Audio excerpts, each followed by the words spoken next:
High, আজকে হলো সপ্তমীর সন্ধ্যা। সন্ধ্যা নয়, এখন বাজে হচ্ছে রাত্রি একদম ডট 11টা। এখন আমরা রেডি হয়ে গেছি, দেখতেই পাচ্ছ। এই যে এদিকে আমার দেওর।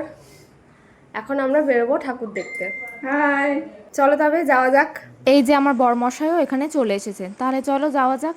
জানি পুজো অনেক দিন আগেই পেরিয়ে গেছে, কিন্তু আমার না ভিডিওগুলো এডিটই করা হয়ে উঠছিল না, তাই পোস্ট করতেও অনেকটাই লেট হয়ে গেল। আমাদের এত দেরি করে ঠাকুর দেখতে বেরোনোর কারণ কি জানো তো? কাঁদিতে না প্রায় 47টার কাছাকাছি মা দুর্গা হয়, তাই সন্ধ্যা থেকে প্রচুর মানুষের ভিড় হয়, তাই টোটো অটো এগুলো না নো এন্ট্রি থাকে। আর আমরা যেহেতু 4-5 জন মিলে একসঙ্গে ঠাকুর দেখতে যাই, তো আমরা টোটো করেই যাই। তো টোটো ছাড়ে ওই রাত 10টার পর। আর সঙ্গে যেহেতু আমার পুচকিটা থাকে, তাই অত ভিড়ে ঠেলাঠেলি করে ঠাকুর দেখাটা পসিবল হয় না। সেই জন্য আমরা একেবারে রাত্রে খাওয়া দাওয়া করে বের হয়ে ঠাকুর দেখতে। সেদিন আমরা প্রায় রাত 1:30 থেকে 2টো পর্যন্ত ঠাকুর দেখেছি, কিন্তু মেয়ের চোখে না আছে ঘুম, না আছে এতটুকু ক্লান্ত। এই মন্দিরের কারুকার্যগুলো দেখো, আমার কিন্তু ভীষণ ভালো লেগেছে।